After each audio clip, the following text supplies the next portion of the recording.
Hey folks, we are really excited to present to you our latest offer, and it is a Masterclass, which is a members only offering.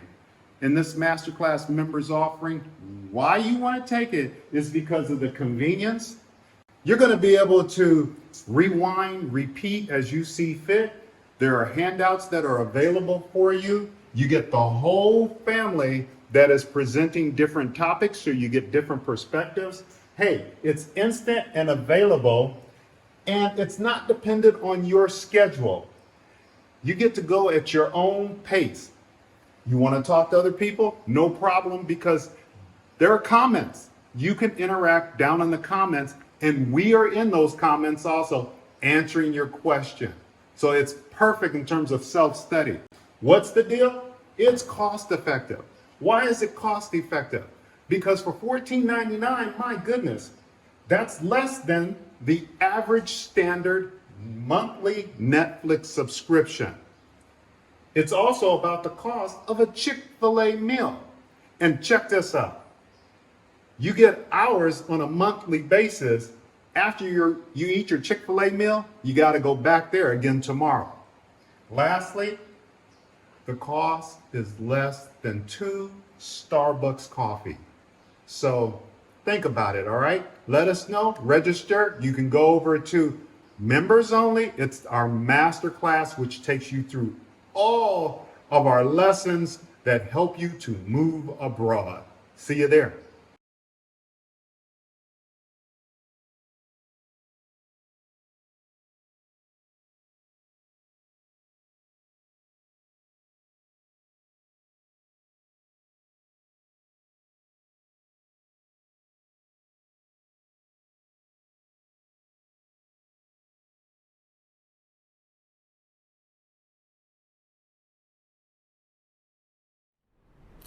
So the foundation for your goal to move abroad is based on your level of commitment.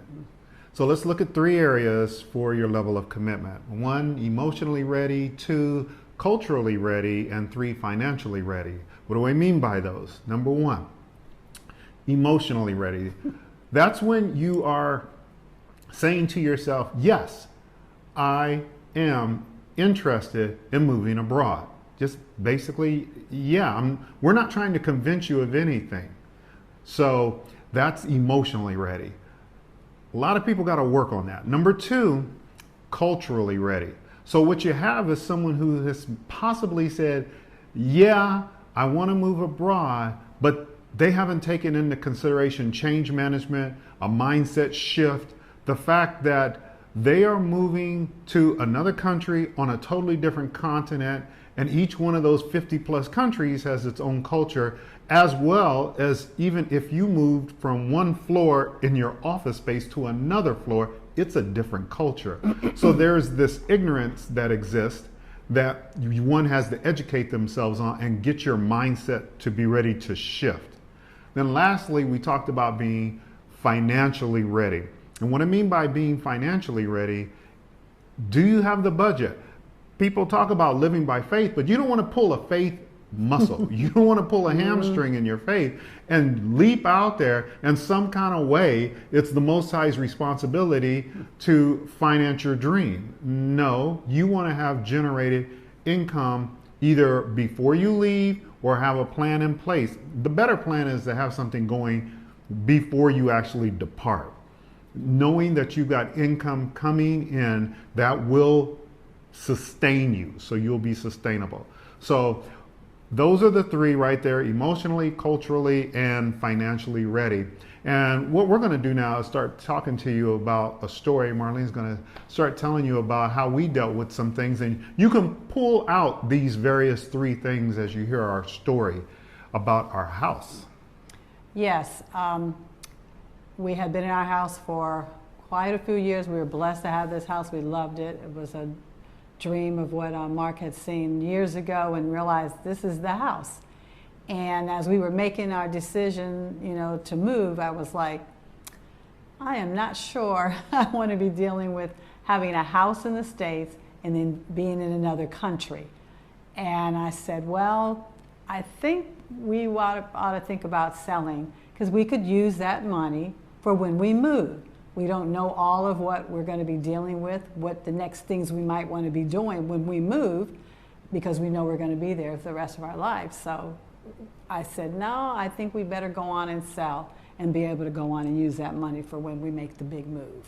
Yeah, so now for some of you, maybe renting your house out, it's the option that you keep. She's just telling you our personal story and how she kind of got to the point where she was ready to move on. Because, you know, you're always hearing that people have a home in another place. People have a home maybe in Florida, or people might have a home in Europe or something like that. But they've been doing that for years. You might have generational situation. And so I'm like, well, that's been going on forever. So it can be done. And that could be something that you could see that you would want to do. And so it can work for you. Yeah, it's nice to have big dreams. And so we do encourage you to do that, to have your big dreams and maybe multiple houses. So anyway, but the point is that a house is usually a family's largest investment. And so if you want to see where somebody's heart is, start talking about messing with their money. Right. Okay.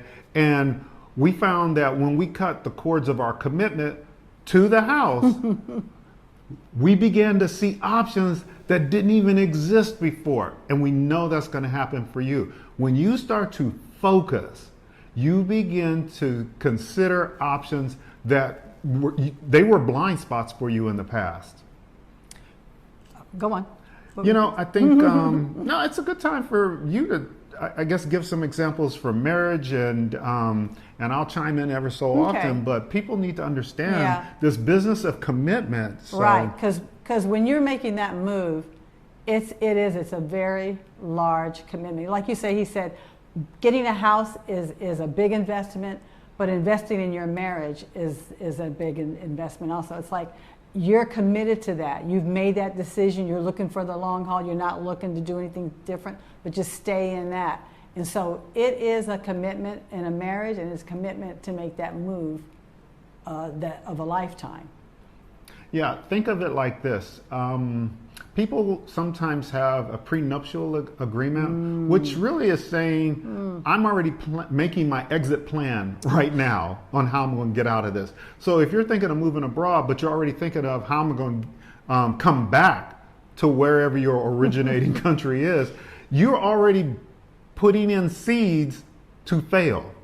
So when she talked about marriage, and you think of it as a decision, so if you replace the word love with I choose, I decide you. Yes. Every day, some days are rough and tough, but if you're doing it every day, you're saying, I choose you, I choose you, I choose you. And it kind of works better than even saying I love you. It's just like I choose you. Because when it's over and done, then the question is, well, what happened? You stop choosing the person? So it's about every day deciding this thing. And imagine that you've moved abroad, and so you're making the commitment by saying every day, I'm deciding, I'm choosing that I'm going to stay. Think about this is a little humorous, or vasectomy. So for us guys, you know, hey, let's be for real. That requires a mindset shift, all right? I mean, you're saying I'm cutting off the possibility of future seed. I've got all I'm going to get, or I didn't get any, or whatever, of these descendants. And so it's that kind of a thing, that kind of a commitment. It's an attitude of we're going to burn the ships and we're not making a plausible option to get back. There you go. Another thing is like insulting your boss. It's like you can't take those words back. You know, there's a lot of things. It could be boss, it could be a friend, it could be any situation. But once you have said something, it's you can't take it back.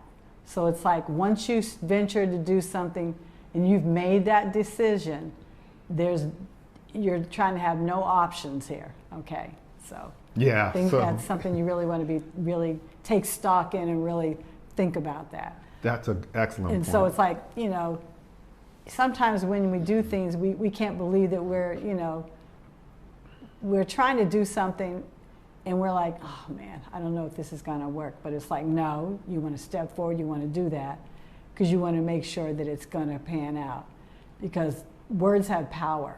So in reference to things that we say, we want to be clear on that and step forward and make sure that decision is set and clear. You know, when you talked about give it time to pan out, that brings to mind how it is important to give something time for it to come to fruition. And in this case, it might be your attitude about where you are. I think sometimes we don't give something enough time to pan out or to come to its fruition. It's like in other words, learning how to take a taxi in New York, learning that you're driving a certain way in Los Angeles, learning if you're in Mexico, it's going to work this way, learning in Italy, it's going to work this way, or on the continent of Africa, in Angola or Namibia. But the point is, give it time to pan out. So let's summarize some of this stuff. All right, so choices are about change, decisions cut off options. And what do I mean by decisions? Well, let me use this analogy. So I know you may have heard of Cinco de Mayo. So it means the 5th of May, right? So in this case, day means of. So it's the 5th of May. It can mean, day can mean of or from. Incision, you've heard of that word before, like incision, making a cut. A surgeon makes an incision, a cut. And so what happened is when you make a decision, you cut yourself off from every other option. And when that's evidence of a commitment. That's when you've done it, all right? So you want to also, to piggyback on something Marlene was saying earlier, you want to be running to your desire. Like you want to, you've heard of this example before. Instead of when you have a problem on a job, and you figure you're going to go someplace else because the grass is going to be greener. So you're running away. And I know there are problems in probably your country of origin. Let's say it's America. And yeah, it can be true you want to run away. You want to run away. But at the same time, you want to have made a list of and search for what are you running to? Right. Because in the job analogy, when you're running to something, that's more likely to stick than when you're running away from something. Because the only thing, the common denominator was you. Right. So there's something to think about. Hey, talk to us about some of the options. Wow, there's a lot of opportunities that we saw in reference to moving abroad that a lot of times you really have to sit down and just meditate and just really take the time to think about these themes. And we were thinking one of the ultimate things is having peace of mind. Because wherever you are now, whatever's going on where you are now, just making that decision to go forward gives you a peace of mind. Also, you have a healthier environment. I know from where we came from to where we are now, we have like fresh stuff that we could just pick right off in front of us, the fruits, the vegetables, the environment. We don't have a lot of machinery or a lot of plants and things like that emit all these oxygen, all these different things in the air. So those are things that are really, we've seen that are better for us where we are. Oh, I'm remembering when we were in Los Angeles and I felt my lungs kind of burning when I was walking from Union Station, just a couple of blocks to the federal building there. Yeah. Yeah, so those are things that, and money goes further where we are. Oh, yes. It's like the things that maybe we're always talking about that. If I was in the States, this item would be this much. So it's like more than half of, something could be $50 in the States, but here it's like maybe almost 18 or something. It's just a lot less. So it just goes further in the things that you want to get. And like I say, this is a cash society. Everything is pretty much by cash. And so you make better decisions prayerfully, so. And it makes it easier for us as being retired people because of what she just described. Of course, there's more and more people that look like us. It's funny how you can be in a room somewhere and you're like, I don't see too many of us here, but it's everywhere because you're on the continent and you're just seeing more people that look like you. And that's just refreshing. It's really, really refreshing. It's very family oriented here. the children, the elders, they really look to the elders here. Yes. They're really, they have a purpose. They see the people can learn from them. That's really lost in the States. I remember when I was younger, your elders, they seem to be more important, and as time has gone on, they don't seem to be as important, but here they really are very family oriented. If you're going to do something or have a meal or something, you could be walking past someone's home, they'll invite you in, you know, so they really love having people around and just being family oriented. I think it's respect is what I feel. Yeah. And what's so funny is, so we've had some young ladies come up to us who are interested in our sons. They come up to us, the parents, and they will begin to talk about us because they're not thinking like dating, they're thinking family. Yes. So I know it seemed humorous, but it's it's real. It is. It's affordable getting homes here. The home that we're in, we purchased it outright. We don't owe a mortgage. It's done. We don't have any monthly bill or anything, and that's a blessing. And so a lot of things that getting housing here is really not as expensive. It's really, really affordable. There's more investment opportunities here. It's good if you know what you kind of want to do before you come. That really helps you. But there's a lot of areas here. People are doing a lot of things here. We have people that are doing businesses and helping the locals here. They might be doing, some people have done fruit stands. They've done investments in helping young women in their environment and getting jobs and just things like that. But in reference to being able to purchase land and things like that, there are other things here that is easier, but it's like it's an opportunity that you really want to be able to look into. Also, the ability to travel more and expand where you want to be. We love where we are, but we want to go other places. There's 54 other countries here, and there's other places. There's Mexico, but where we are, we love it, and we want to be able to have the opportunity to go to other places. We love the environment, but we want to go where we can see the Victoria Falls, or we can go to to where the animals are out and just running free. So we have enjoyed having the opportunity to be able to do other things and it's right at our fingertips. And so those are just some of the other areas or other opportunities that are open to you as you look to make that move. So what do you think? Anything else you could add to that, Mark? Or No, you pretty much summed it up, and I'm in total agreement with you. And they help you to come up with what is your why.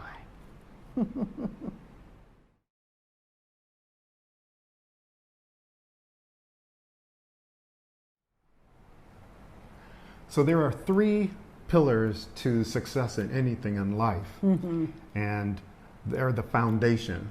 What we've been given is that they are, number 1, your identity, number 2, your mindset, and number 3, then your processes. Folks like to start with the processes, but that's not how you work it. You got to know who you are and how you think first. So, honey, let's go into those. I'll start with identity. So here's a quote. It's a IT Grande. Once you define yourself, you become that. So be careful of the label you give yourself. So here's what we believe about ourselves. We believe that we are the Most High's children. That is what we know, and we believe it. You may not know and believe that. That's okay. The point is that you need to have a sound identity going forward. You need to spend time knowing yourself. There are many hats that you wear, and reflect on these things. Science has shown us through our DNA test, our results show that we're East African ancestry. We're also descendants of enslaved East African peoples who were moved to Guinea-Bissau. This really helped us to, grasp where we come from, grasp who we might be beyond 1865, as a matter of fact. So we embrace that. We embrace the African culture and history slowly over time. And, you want to do that also and find out your own connections.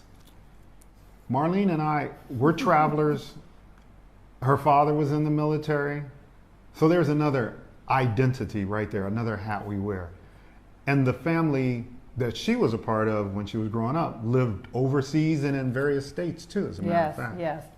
Started out really young, like 2 years of age, heading on out of here. Yeah. And so, and then also when you and I got married later on, when we had our sons, you agreed that I would do father and son trips with them for bonding and so forth. Yes. So we got that travel identity. Yeah, That's we'd the love thing. to do that. Yeah, so there you have it. Tell them about our sons and their characteristics. Well, like you said, we have 4 sons, and our eldest is a storyteller. He loves media and film, and so he's really good in that area. Our second son, he really handles people well. He's a really good manager. Our third son is very creative. He's an artist in music and poetry and dance. Our fourth son is very organized, methodical. He really keeps things straight and on target. And so that has really helped us in all the things that we do, and they help keep us going forward. You know, it helped us work together to make a successful move, and so that was really helpful how we all worked together. Even though our 2 sons may not have been here with us as we made the move, but we still kind of had them work with us and give input, and that really helped us as we made the move. Yeah, I think what you really want to do then on this identity is recognize the many hats you wear and embrace your characteristics, whether or not you embrace travel, change management, languages. I know a lot of people have gifting and things like that. Mm-hmm. So identify what characteristics that you have, and that'll help you to have a successful move. Wow, that was excellent. To really zero in on the mind, you know, on the things that he said. And the next area is mindset. A lot of times we don't think about that, take time to sit and think about what our thoughts, where we are, where we're headed. And another person that there's a quote that they say is that your problem isn't the problem, it's your attitude about the problem.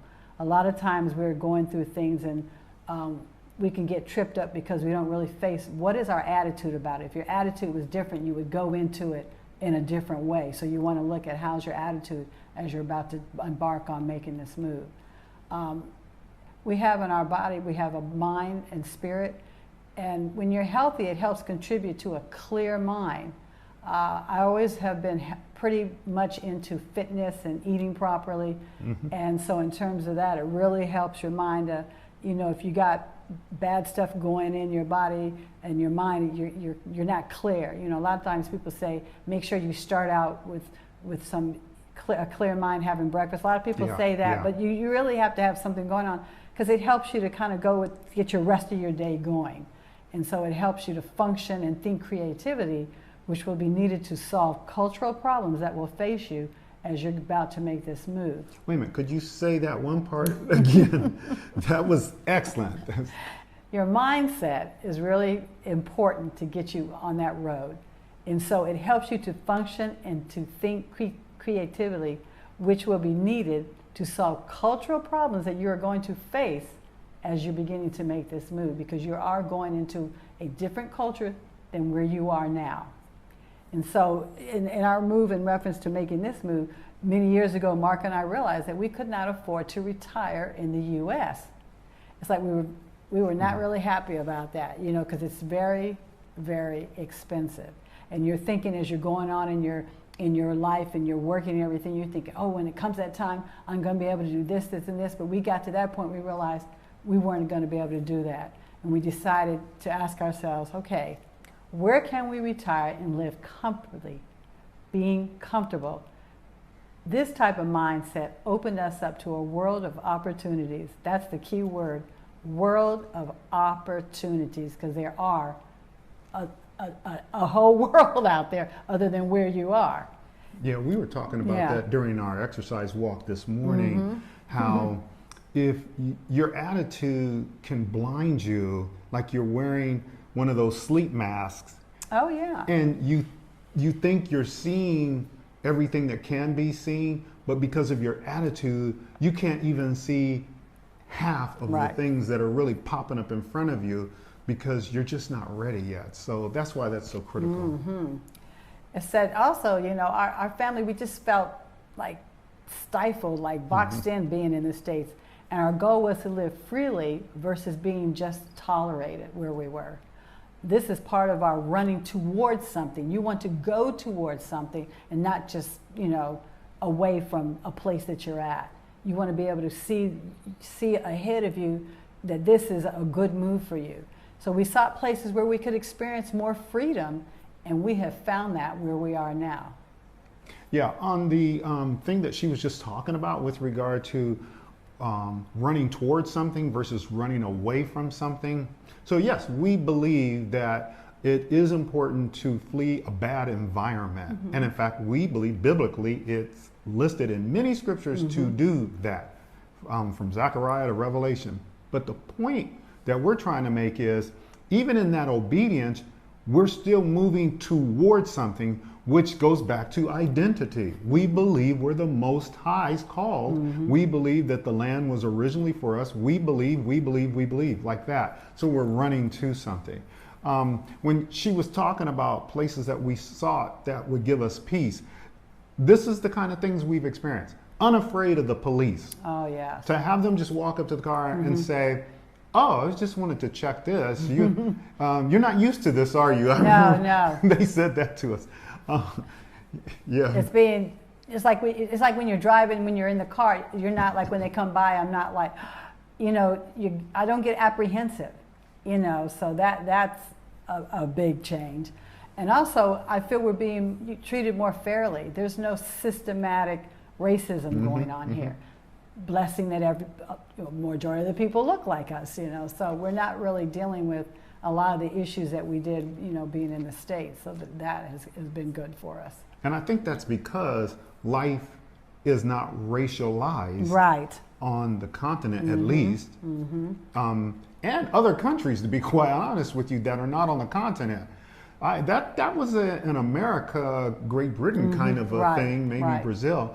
But when I say racialized, what I mean is this, and I did used to work for the government. So did we as African Americans create those forms that say list your race? No, we didn't. The government did that. And yet it's not true maybe in Spain, it's not true in the Netherlands, it's not true in Botswana, it's not true in Zambia. They don't have those forms that ask you these questions. So that's what I mean when I say not racialized. And that's just a small example. Right. So anyway, there's less controlling atmosphere here. I mean, as simple as I recall listening to a YouTube video, and this gentleman was talking about how in the countries he's associated with, United Arab Emirates and things like that, versus America, they control what temperature your water heater is going to be set on. And you could argue, well, it's for our safety. And we know that to be true because we have a friend who had a burn happened in his family because of the hot water heat. But the problem is, it's still a law and you still have no choice. And it's funny because we were having remodeling and renovation going on while we're watching this in our house. I was like, yeah, I don't have to go fill out this permit. And it's just amazing, the freedom. So yes. That's it. I think one of the major things also in reference to hospitals or going to see doctors, they're more personable. I mean, it's like you feel you have that bedside manner. We had gone to see a doctor when we were in Rwanda and got WhatsApp number. He said, call me, gave us his personal number to call him, to get back with him. It's like you felt like he was really invested. He was really there for you. And so I've noticed that. And even here where we are, we've seen a dietitian, a nutrition, and even the doctors we've seen, they really care. They've come to our home.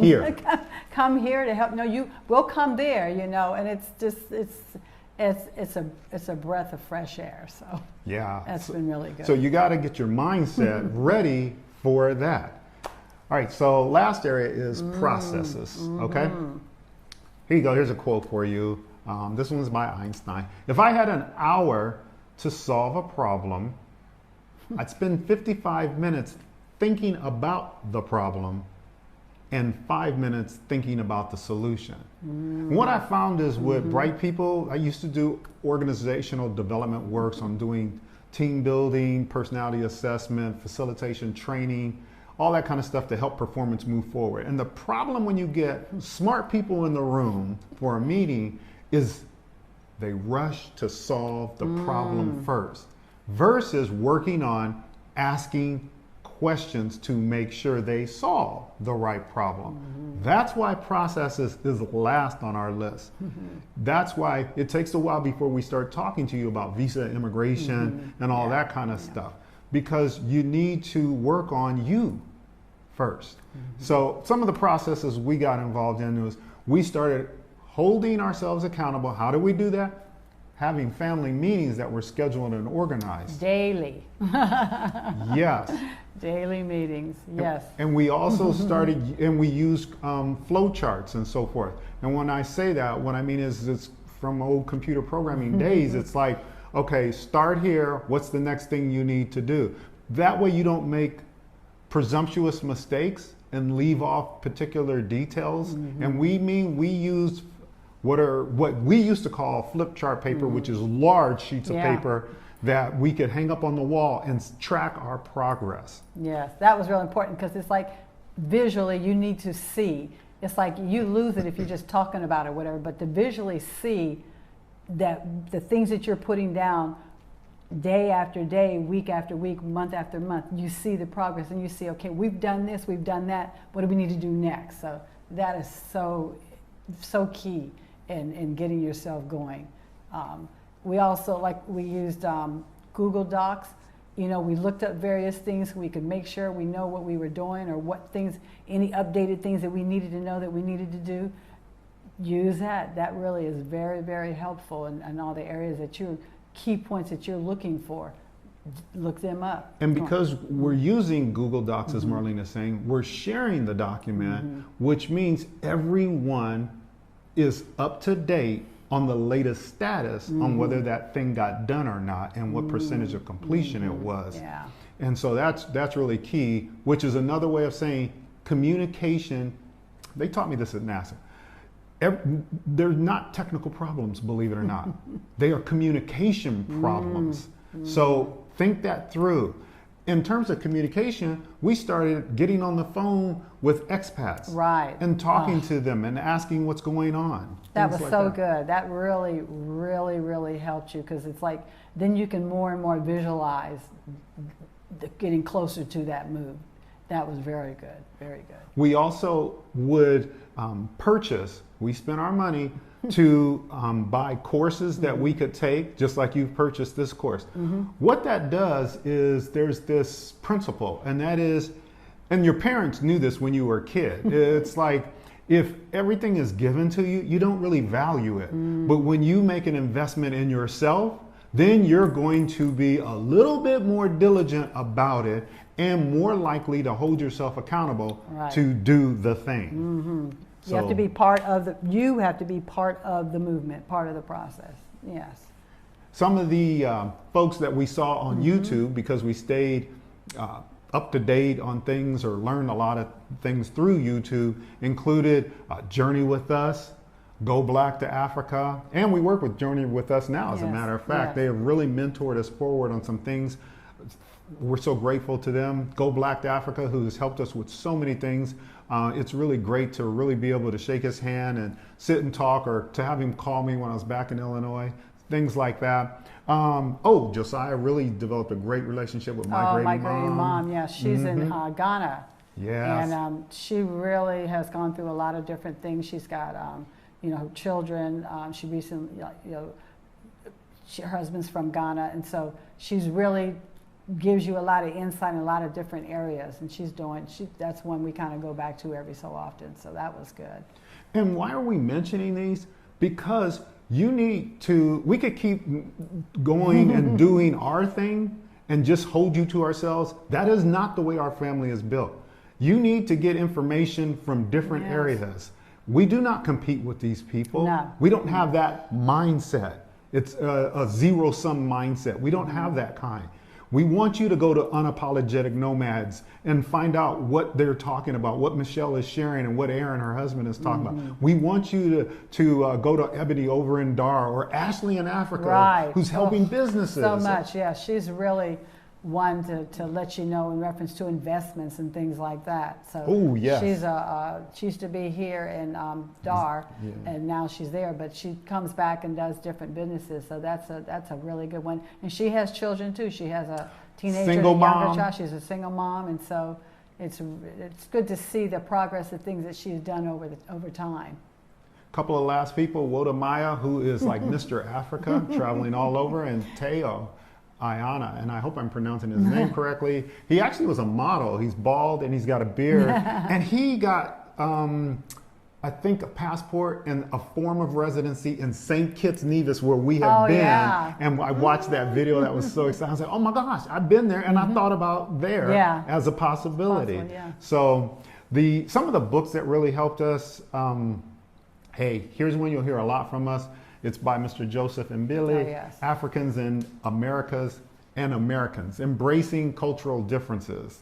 In fact, we have, if you go to our website, Daniel's put together this great Amazon affiliate thing that suggests all this travel kit items that you would need. So go look for the travel kit, and you're going to find these and hard materials in there, from not just books, but other things you could use. Another one about, it's called Cut the Crap, Move to Costa Rica. This lady, she gets so much good things. You know, it's like people don't think of other places, so we're just talking about the first one he mentioned, the man, he's from here, and so he knows the culture and he can really tell you. And now this lady, she lives in Costa Rica, and just things that she's doing. And she's the one that's the sitting, she sits in home sitting? Oh, no, that's actually Stephanie Perry, who is someone that you all need to check out. So that must have been a reason why you brought that up. You need to go check out her website. You need to check out what she's doing. Yes. So that's just, you know, a couple of the places of books that you want to look into that would really help you to broaden your horizon on other areas, other ways of, because you may find a one this sounds like where I want to go. This is what I need to do. So that would be a good area, you know, just check out these books. A couple of more, Decolonizing the Mind, Reclaim Your Freedom. And I'm going to go ahead and skip to this one. It's a novel, actually. And all of these I've read, all right? Homegoing. This is not an instruction book. It is a novel. And it's really deep because it's like simultaneous going through time, way pre-enslavement, and when the colonizers are capturing slaves, and it goes through families all the way up through, like, I think the 1980s or 2000s. And it's just a novel that I had to stop reading it sometimes because I had been to Fells Point in Baltimore. And it goes through there and it goes through other little places, and just really, it will grip your heart. Okay, so please, please, please remember to start with your identity. Then work on your mindset, work on your attitude, as Marlene gave you the quote, okay? Your problem is not your problem is your attitude about your problem. This is really working on me personally. Avoid your temptation to work on your visa before knowing your identity, who you are, and where you're going. Know why you're doing this thing. Yes, very, very good stuff. And I have one last example here to kind of give you. It's like, you know, have you ever needed a new job or a promotion? Like, what was the process like? What was your mindset? What were you thinking about? Well, I tell you, no matter what you do, you had better dress for the job. Dress like you act like you want the job, like you already have it, you know, before you even get there. Dress for success. And it's like the same concept applies to moving abroad. Yeah, hang on to those words. Think about it like this. Our son Josiah says, a caterpillar must go through the cocoon stage, the chrysalis, before it sprouts wings and flies. Here's looking for you flying through the air and going to your place abroad. Yes.